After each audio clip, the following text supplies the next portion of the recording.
The cold, sterile air of the courtroom was a stark contrast to the storm raging inside Cassandra Donovan.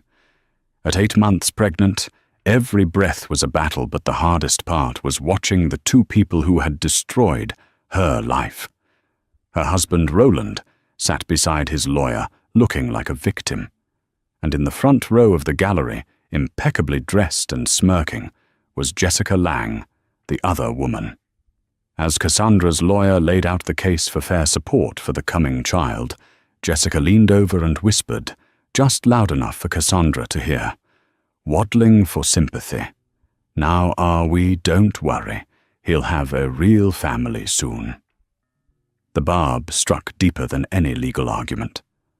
But none of them, not Cassandra, not Roland, and certainly not the smug mistress, could have predicted that the silent observing judge would be the one to ask a single devastating question that would bring their entire house of lies crashing down. Life in the suburbs of Charlotte, North Carolina, had always felt like a perfectly curated photograph for Cassandra Donovan. Their sprawling modern colonial, a testament to her own architectural talent, sat nestled on a cul-de-sac where the lawns were perpetually green and the neighbors waved with genuine warmth. For 10 years, her marriage to Roland had been the bedrock of this idyllic existence. He was a charismatic financial advisor, the kind of man who could charm a room with a single smile and a self-deprecating joke. She was the steady, brilliant force behind their life, a partner in every sense of the word. Their greatest project, their shared dream, was finally coming to fruition. After 2 years of heartbreaking struggles with fertility, Cassandra was pregnant. The nursery was painted a soft, gender-neutral sage green, the tiny crib assembled by Roland's own hands. Or so she thought. At 36, Cassandra felt a sense of profound, settled happiness. The child growing inside her was a promise, a physical manifestation of their love and commitment. The first crack in the facade was almost imperceptible. It was a scent, a lingering note of a floral perfume, something cloyingly sweet and utterly foreign, clinging to the lapel of Roland's suit jacket one Tuesday evening. "Must have been a client," he'd said, shrugging it off as he kissed her cheek, his lips feeling strangely cool. Brenda in accounting wears something that could strip paint. Cassandra had laughed, dismissing the unease coiling in her gut. She trusted him. She had to. But then the cracks began to multiply. The late nights at the office, once a rarity, became a new normal. "Closing a huge deal, Cass." He'd text the words glowing on her phone screen as she sat alone at their large dining table. "This will set us up for years. For the baby."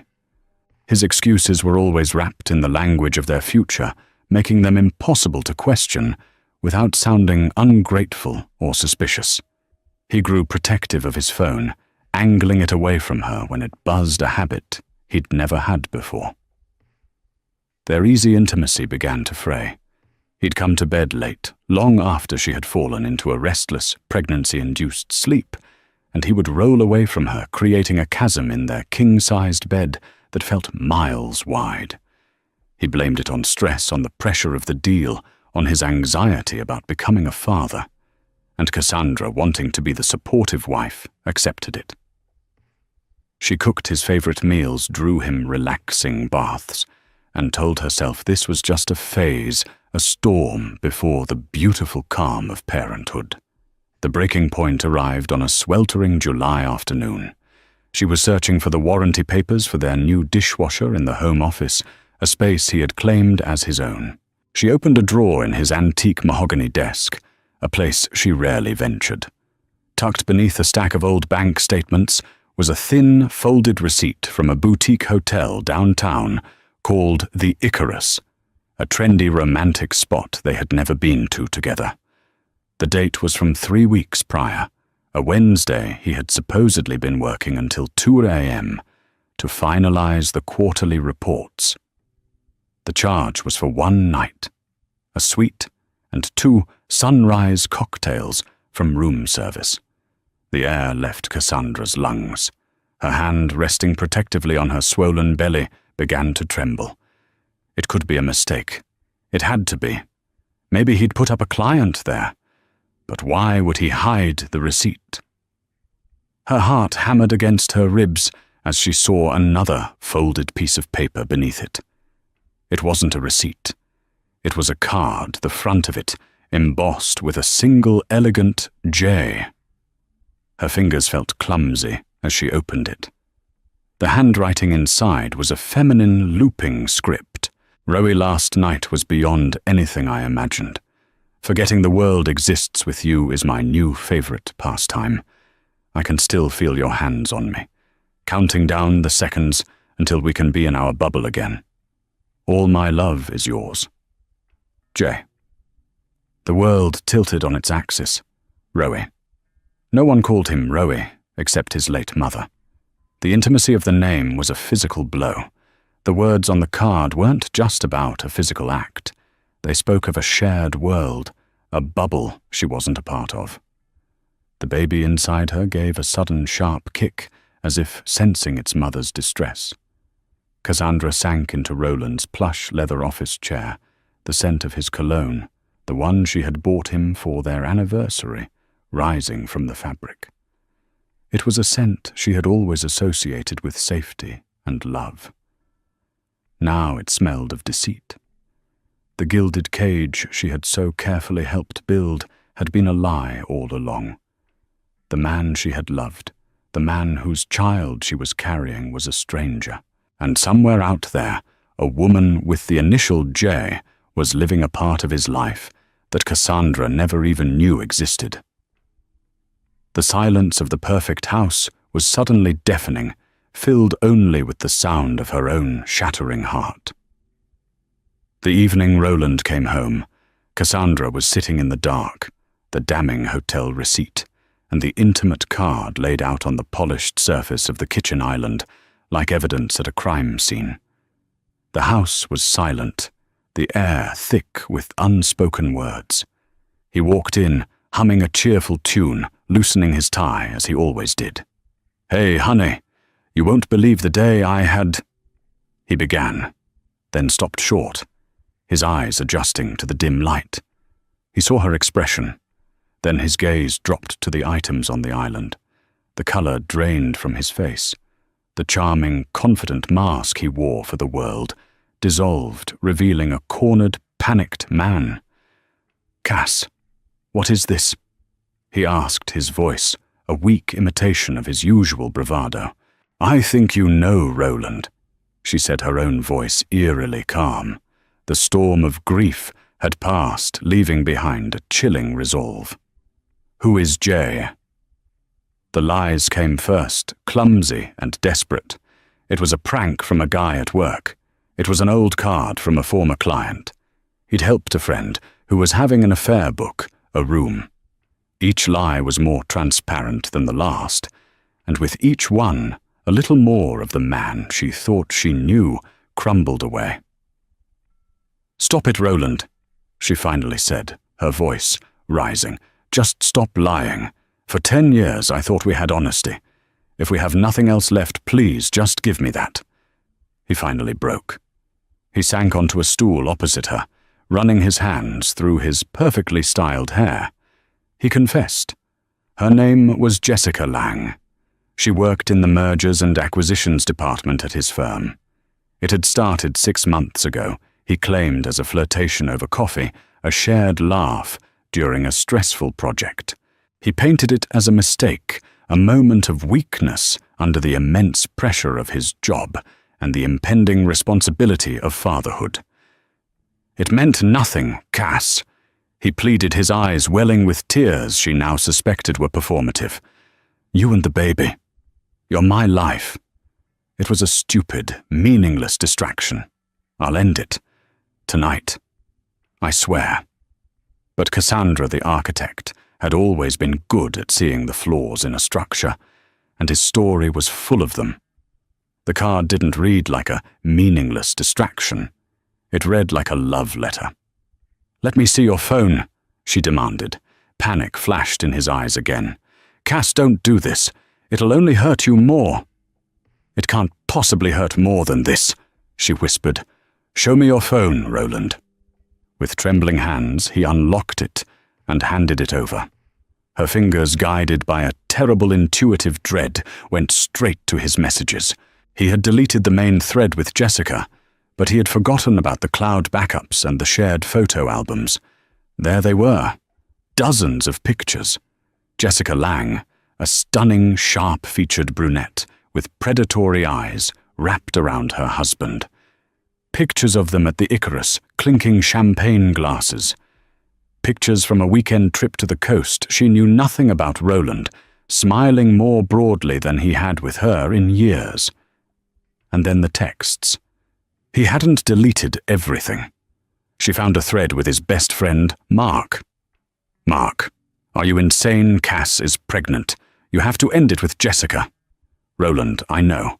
I'm in too deep. It's not just sex, man. It's different. Jessica gets me. She doesn't have all these needs, all this pressure." "Mark, the pressure of you having a family you chose. Grow up." "Roland, you don't get it. With Cass, it's all mortgages and baby monitors. With Jessica, I feel alive." The words, "she doesn't have all these needs," were the final fatal blow. Her needs. The need for honesty. The need for fidelity. The need for a partner to raise their child with. Her pregnancy.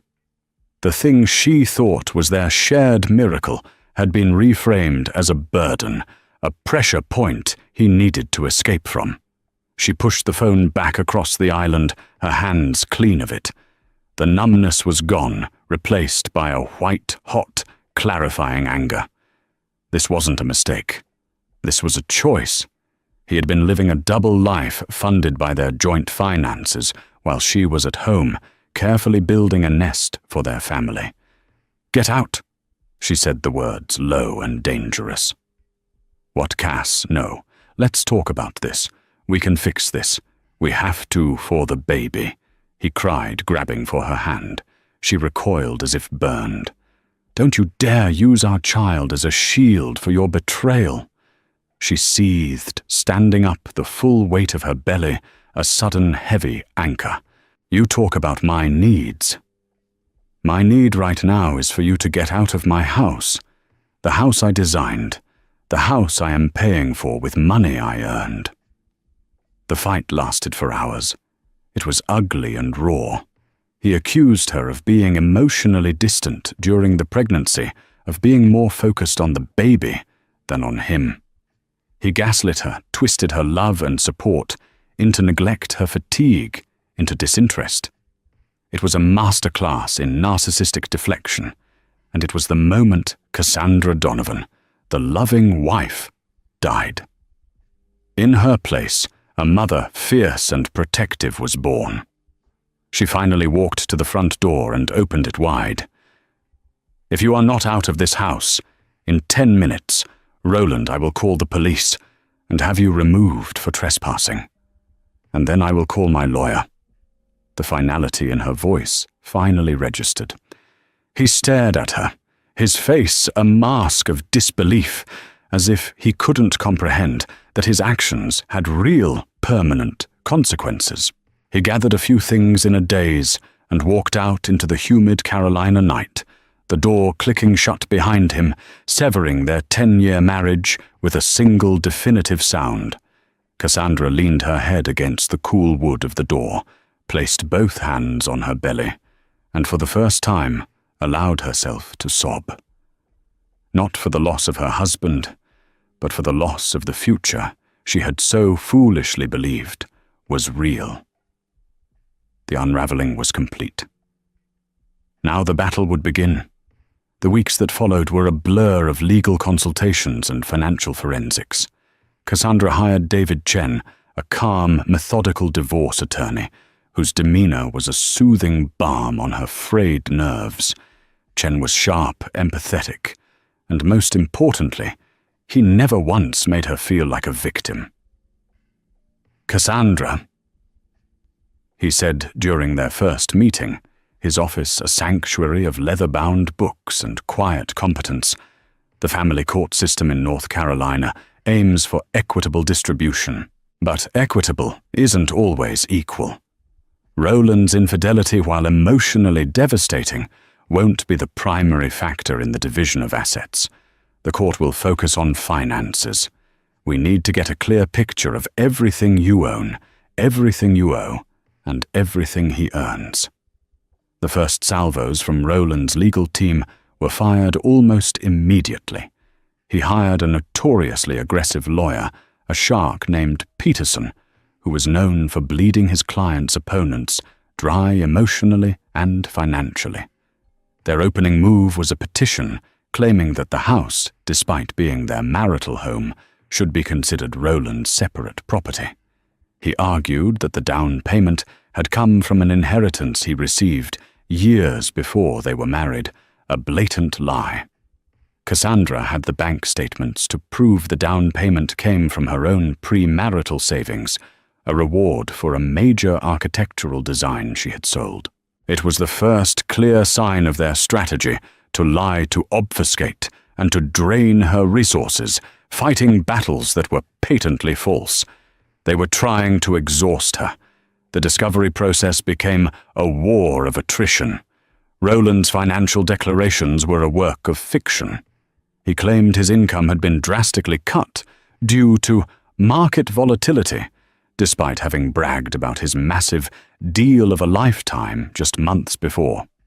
His bonus, usually a six-figure sum, was listed as zero. He submitted credit card statements that were suspiciously clean, showing only charges for gas and groceries. "He's hiding money, Cassandra," Chen stated, poring over the documents. "A man with his income doesn't just stop spending. He's either diverting his salary into a new account or someone else is paying his bills." The someone else was obvious. Jessica Lang. They dug deeper. Chen hired a forensic accountant, a meticulous woman named Sarah, who began to trace the digital and paper trails. They subpoenaed records from Roland's firm, from his bank, from his investment accounts.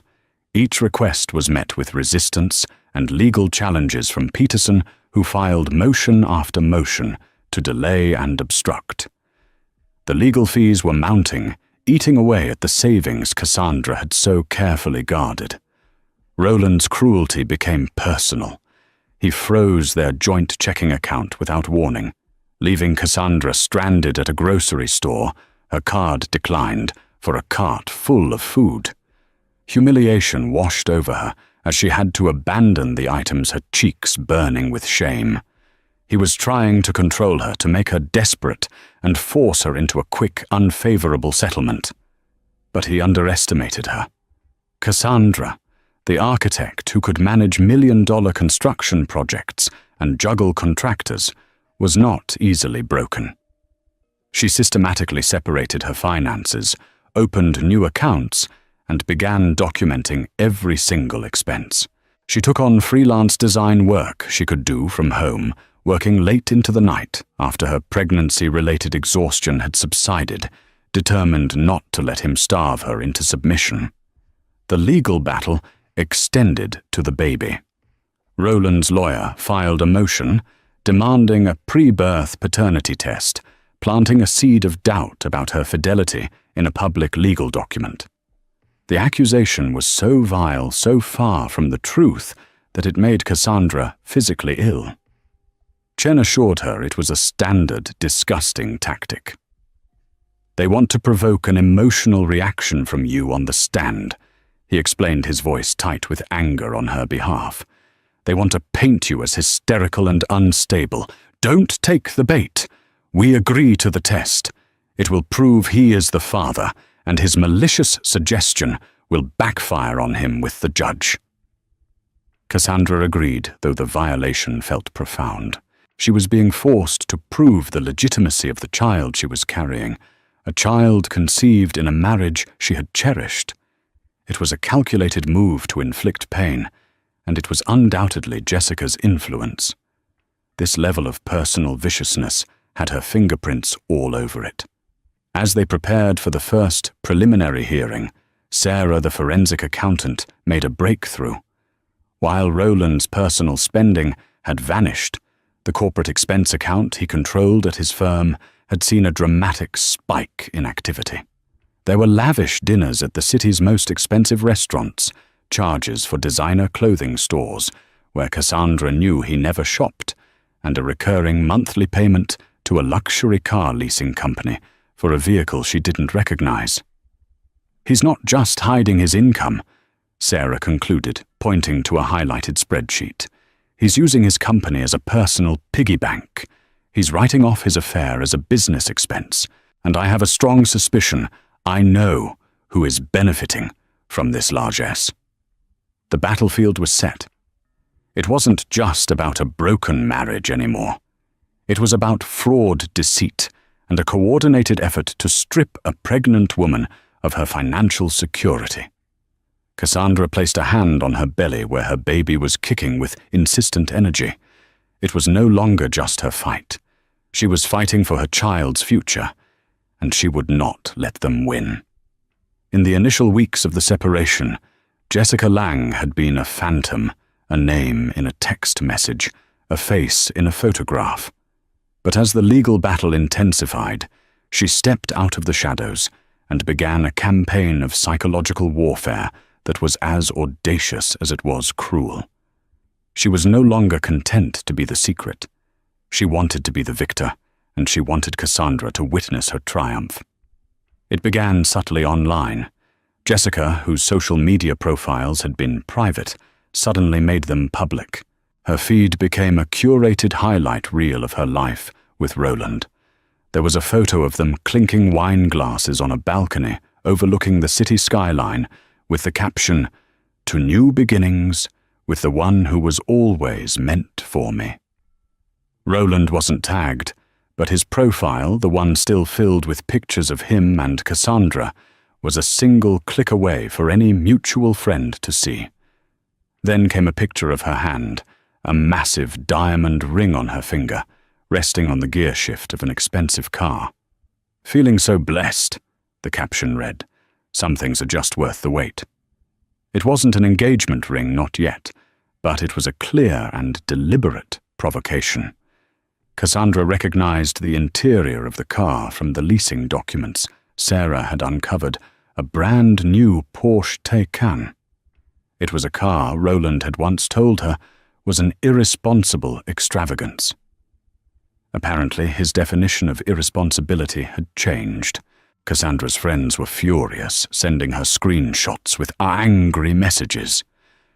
"Can you believe the nerve of this woman?" one text read. "Don't look at it, Cass." But she couldn't help it. It was like watching a car crash in slow motion, horrifying yet impossible to look away from. She saw Jessica wearing a cashmere sweater she had bought for Roland last Christmas.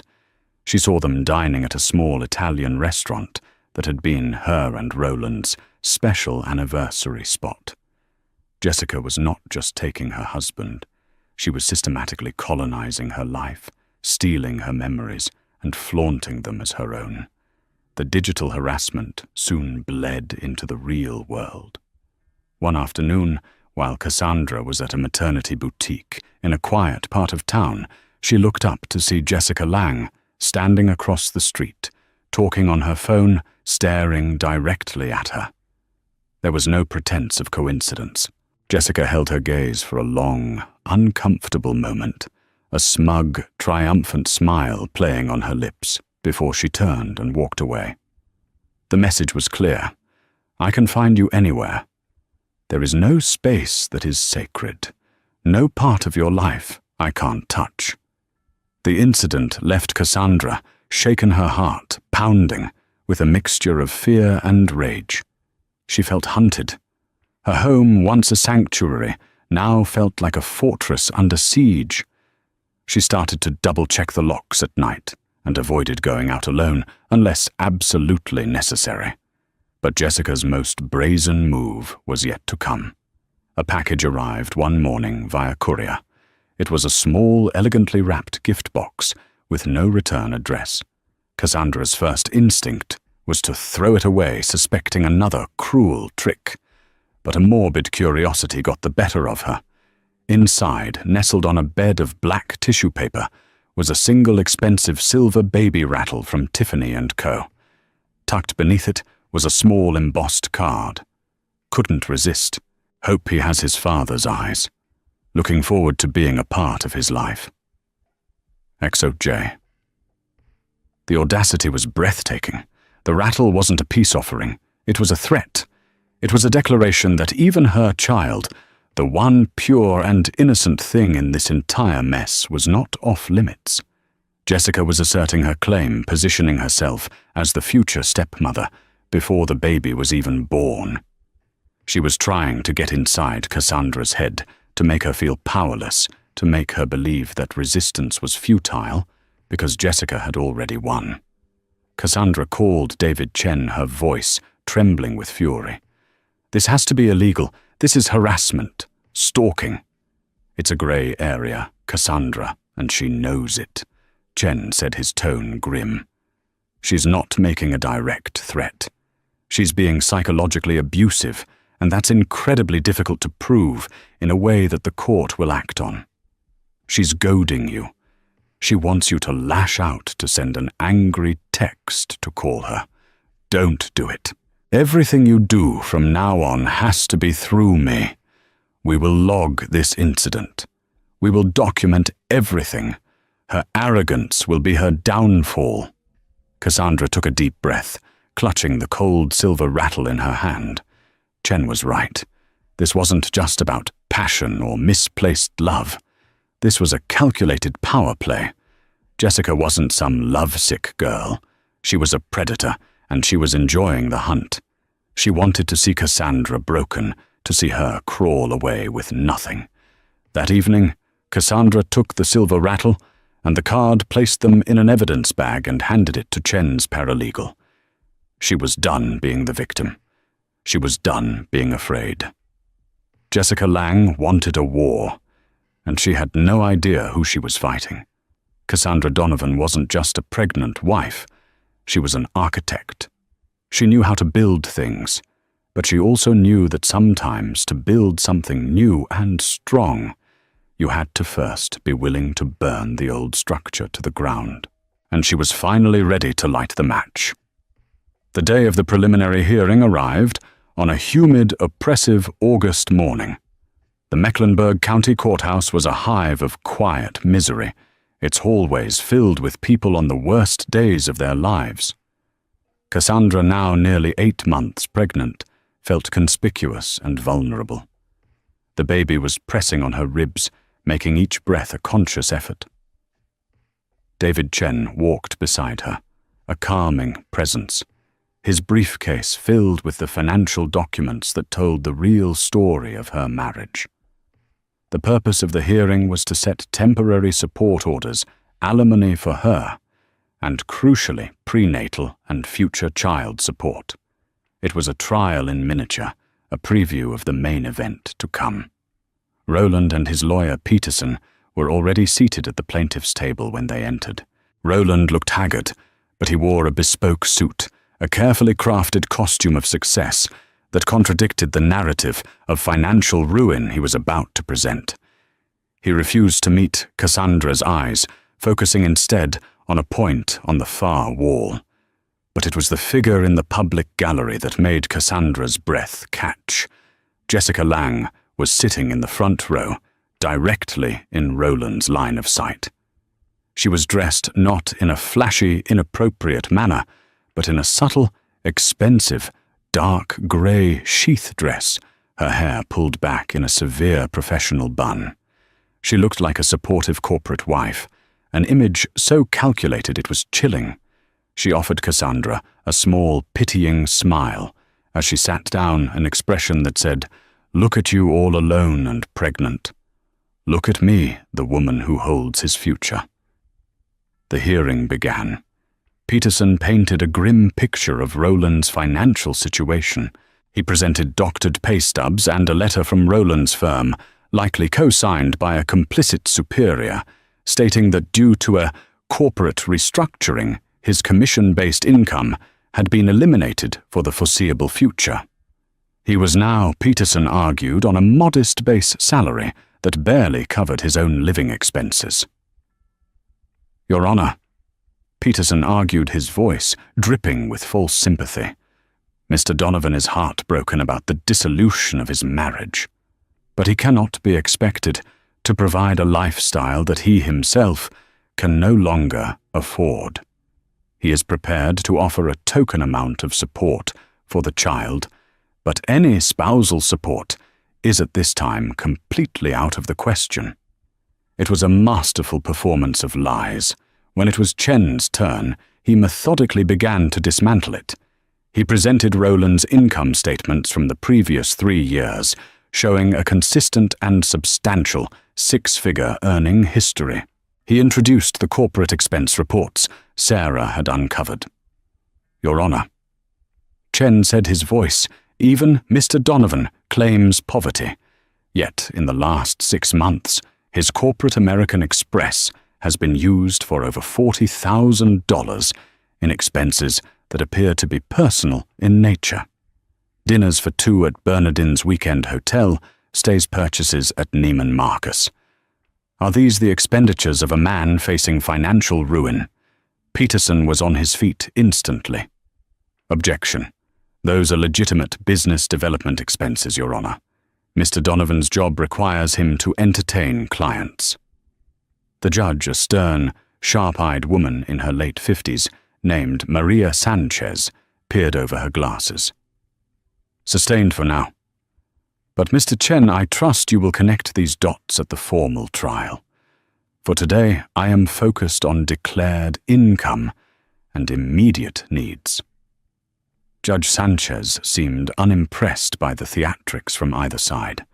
She was all business, the hearing ground on a tedious back and forth of financial jargon. Cassandra felt a wave of despair. It was all so technical, so devoid of the human cost. They were talking about her life, her child's future in terms of assets and liabilities. All the while she could feel Jessica's eyes on her, a steady, unnerving gaze of triumph. During a brief recess, as Cassandra stood in the hallway trying to catch her breath, Jessica accidentally bumped into her near the water fountain. "Oh, I am so sorry," Jessica said, her voice a sickly sweet whisper. "You have to be careful in your condition. It's also taxing." She looked down at Cassandra's swollen belly, a flicker of something cold and calculating in her eyes. "Rowland is so worried. He just wants this to be over so he can move on. We can move on. You should just take whatever he's offering. It would be so much less stressful for, you know." She gestured vaguely at Cassandra's stomach. The threat was implicit. "Drop this, or the stress will harm your baby." Cassandra looked her directly in the eye. "The only thing that is stressful, Jessica, is watching a grown man lie under oath while his mistress watches from the gallery like it's a Broadway show. Tell Rowland his performance needs work." Jessica's smile tightened. The mask of feigned concern fell away, revealing the raw animosity beneath. "You're a fool if you think this ends well for you. You're yesterday's news." Before Cassandra could respond, the bailiff called them back into the courtroom. The judge was ready to make her temporary ruling. Judge Sanchez looked from Rowland to Cassandra. "Based on the submitted financial declarations," she began, "and pending a more thorough review at trial, I am ordering Mr. Donovan to pay temporary spousal support in the amount of $2,000 per month and to cover all prenatal medical expenses. A child support order will be determined upon the birth of the child." A gasp came from Jessica in the gallery. It was a small, almost inaudible sound, but in the quiet courtroom, it was like a siren. Peterson immediately began to protest, but Judge Sanchez cut him off with a sharp rap of her gavel. "This is a temporary order, Mr. Peterson. I suggest your client find a way to comply. We are adjourned." As they left the courtroom, Cassandra didn't feel victorious. $2,000 was a fraction of what she was entitled to, and it barely covered the mortgage. It was a temporary reprieve, not a win. Roland stormed past her without a word, his face pale with fury. Jessica followed close behind, placing a proprietary hand on his arm. As they passed, she shot Cassandra one last look, a look that promised this was far from over. This was just the opening skirmish on a battlefield where Jessica Lange was determined to be the last woman standing. 2 months later, the main trial began. Cassandra was 9 months pregnant, her due date a mere week away. Walking into the same courtroom felt different this time. The preliminary hearing had been a rehearsal.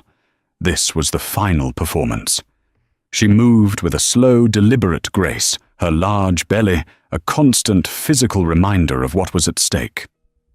David Chen, ever the steadying presence, carried 2 large briefcases, overflowing with files, the ammunition for the war ahead. Roland and his lawyer were already there, a familiar tableau of grim determination. But today the gallery was more crowded. A few of Cassandra's friends had come for support, sitting on the left side. On the right behind Roland sat Jessica Lange, holding court. She wasn't alone. She had brought 2 of her own friends, 2 women who looked like carbon copies of her, sharp, stylish, and radiating an aura of untouchable privilege. They whispered behind their hands, occasionally glancing towards Cassandra and smirking. The atmosphere was thick with tension. Judge Maria Sanchez entered her face as impassive as granite, and the proceedings began.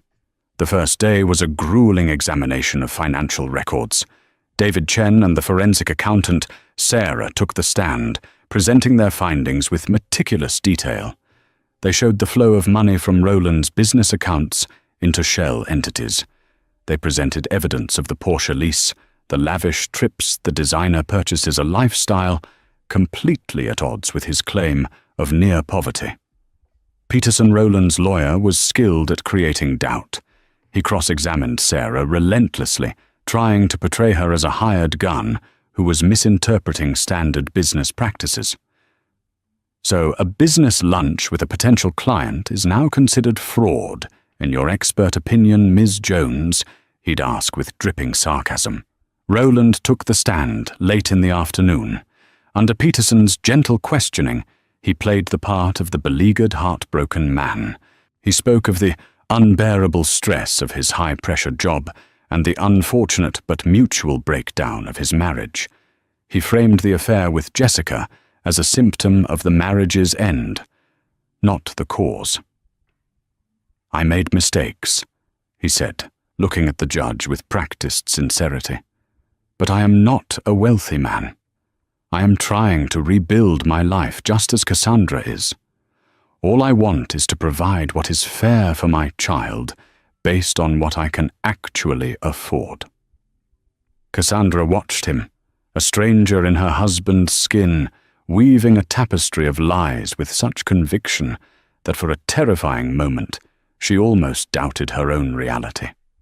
She could feel the baby shifting inside her, a restless, churning energy that mirrored her own. The first day ended without a clear victory for either side. As they were packing up, Cassandra overheard one of Jessica's friends whisper loudly, "I can't believe he has to pay for her at all. She's the one who let herself go." The words were meant for her to hear. She flinched as if struck. She ignored them, letting David lead her out of the courtroom. The second day was even more intense. It was Chen's turn to cross-examine Roland. He started calmly asking about his employment, his salary, his stated expenses. Then he began to introduce the evidence of his hidden life. "Mr. Donovan," Chen said, holding up a photograph. "Do you recognize this woman?" It was a picture of Jessica smiling on a beach. "Yes, that's Jessica Lange," Roland said, his voice tight. "And she is your current partner, correct? We are in a relationship, yes." Chen then produced the Tiffany & Co. receipt for the baby rattle. "Did you purchase this item for Ms. Lang to send to your wife?" Roland shifted in his seat. Yes. We thought it would be a nice gesture." "A nice gesture," Chen repeated, letting the absurdity of the phrase hang in the air. "Sending an unsolicited gift from your mistress to your pregnant wife, you consider that a nice gesture?" Peterson objected, but the damage was done. Chen moved on, chipping away at Roland's credibility question by question. He presented the social media posts, the pictures of the Porsche, the receipts for romantic getaways. With each piece of evidence, Roland's story began to unravel. He became flustered, contradicting his earlier testimony, claiming he couldn't recall specific dates or expenses. The judge called for a mid-morning recess. The tension in the room was palpable. As Cassandra slowly stood up to stretch her aching back, her friends huddled around her, offering water and quiet words of encouragement. Across the aisle, Jessica and her friends were laughing. It was a low, cruel sound. Then Jessica stood up, as if to stretch her own legs, and took a few steps into the center aisle. She was directly in Cassandra's line of sight. She placed a hand on her own flat stomach, then looked pointedly at Cassandra's 9-month belly. In a stage whisper designed to carry across the hushed courtroom, she said to her friend, loud enough for at least half the room, and most importantly, Cassandra to hear, "Look at her waddling in here, trying to get sympathy with that belly. It's pathetic. He'll have a real family soon. One that isn't built on trapping a man." The world went silent. The air was sucked out of Cassandra's lungs. The casual cruelty, the public humiliation. It was more devastating than any legal argument. Tears pricked at her eyes, hot and shameful. Her friend started to rush to her defense, but Cassandra just stood there, frozen, the echo of Jessica's words ringing in her ears. The bailiff, a burly man who had seen everything, shot Jessica, a look of pure venom. Even Peterson seemed to cringe. It was a brazen, foolish act of malice. But what no one had counted on was that Judge Maria Sanchez had returned to the bench a moment early to retrieve a file. She had been standing in the doorway unseen by the gallery. She had heard every single word. Her face, usually a mask of judicial neutrality, was now set in lines of cold, controlled fury. She didn't say a word. She simply walked to her chair, her eyes fixed on Jessica Lang with an intensity that could melt steel. The mocking had been a grave miscalculation. Jessica, in her arrogance, had just made a powerful and unforgiving enemy. The recess was over, and everything was about to change. When the trial resumed after the recess, the very air in the courtroom seemed to have changed. The lazy afternoon light filtering through the tall windows now seemed harsh and interrogative. Judge Sanchez's return to the bench was a study in quiet intensity. The brief flicker of fury Cassandra had seen in the doorway was gone, replaced by a profound and unnerving calm. It was the stillness of a deep ocean before a tsunami. Cassandra felt a tremor of something unfamiliar, not hope that felt too fragile, but a sense of impending consequence. Across the room, Jessica Lang had composed herself, but a brittle quality now underscored her confidence. Her smile was fixed, her posture rigid. She had fired a poisoned arrow and was now watching to see if it had hit its mark, utterly oblivious to the fact that she had provoked a far more powerful adversary. Roland Donovan resumed his place on the stand, seemingly unaware of the shift. He was buoyed by his own performance, convinced he was successfully portraying the role of a wronged man pushed to his limits. David Chen continued his cross-examination, his voice a steady, rhythmic chipping away at the fortress of Roland's lies. He presented the last of his major evidence, a series of bank transfers from one of Roland's undeclared shell corporations to an account held solely by Jessica Lang. The memo line on each transfer simply read, "Consulting fees."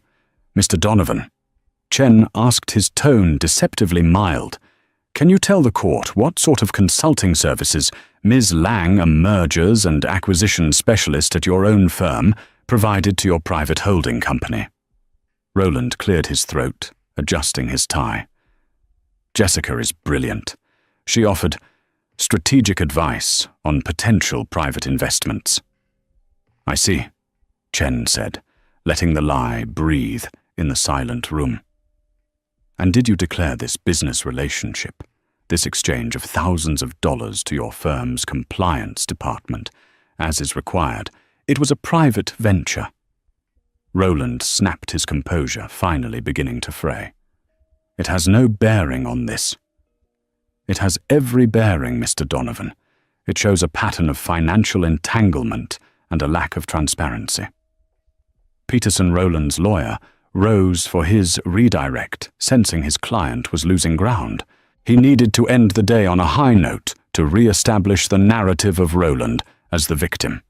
He approached the stand with a look of paternal sympathy. "Rowland." He began using his client's first name to create a sense of intimacy. "You've been subjected to a barrage of accusations. Let's bring this back to the simple truth. You've been portrayed as a man living a life of secret luxury. Can you tell the court one last time, under oath, what your actual financial state is today?" Roland seized the lifeline. He turned his body slightly to face the judge, his expression a carefully crafted mask of earnest sincerity. "I'm barely staying afloat, Your Honor," he said, his voice thick with feigned emotion. "My debts are piling up. I drive a modest car. I live in a small rented apartment.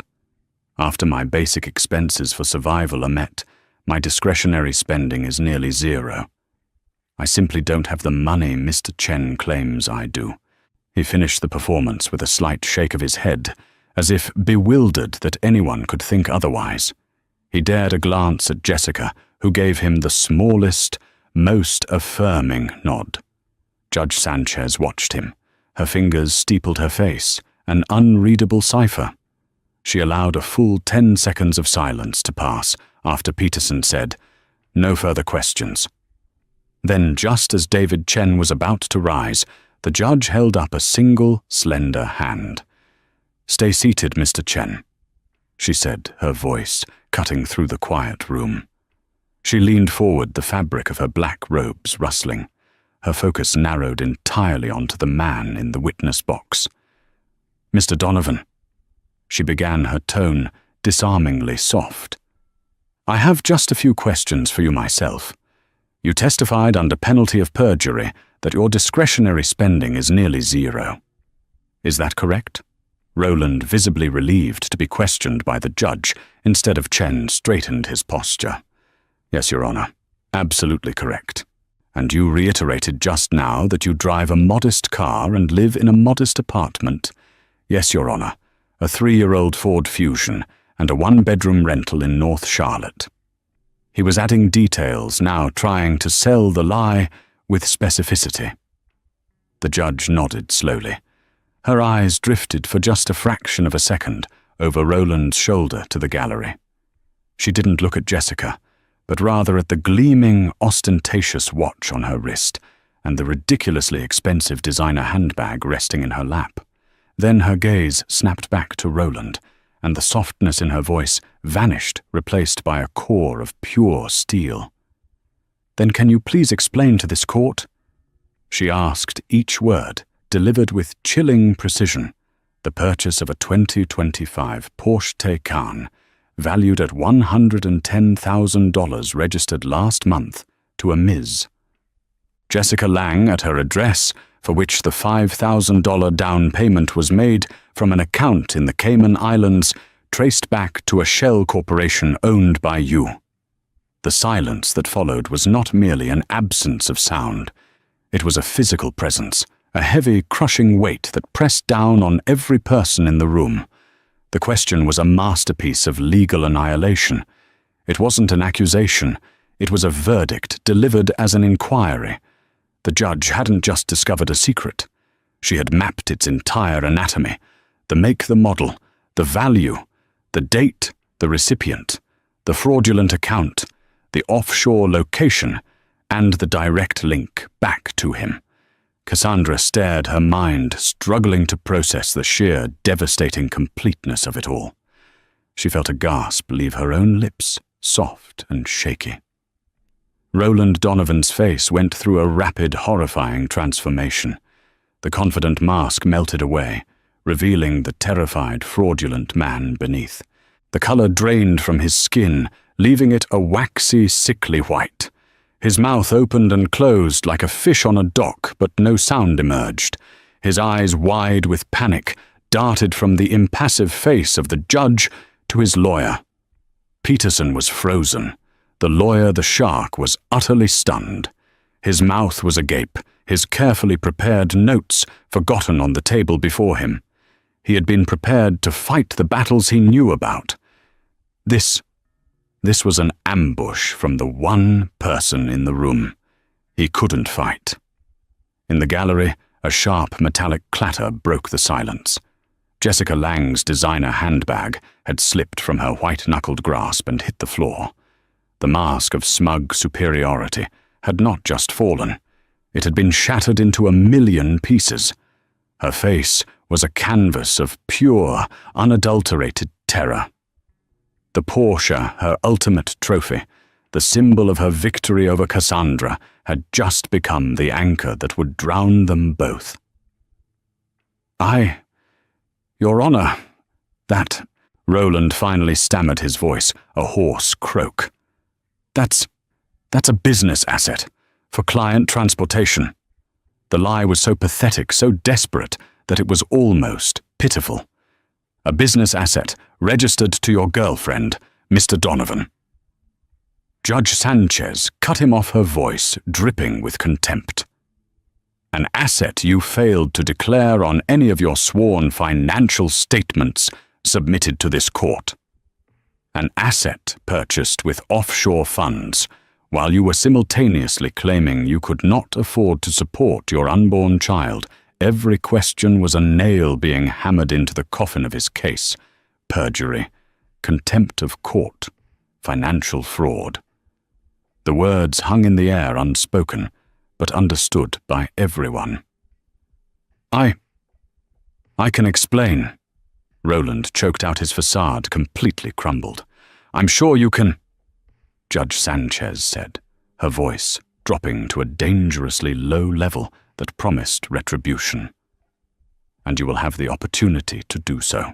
Perhaps to the district attorney's office. In my 20 years on this bench, Mr. Donovan, I have rarely seen such a flagrant and insulting attempt to defraud a spouse and mislead this court. Perjury and financial fraud are serious criminal offenses. This court does not take them lightly." It was over. Utterly and completely over. Peterson, jolted back to life by the mention of criminal charges, scrambled to his feet. "Your Honor, we request an immediate recess to discuss this matter."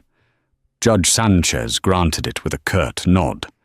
As the bailiff escorted a shaking, hollowed-out Roland from the witness stand, he didn't dare look at Cassandra. He couldn't.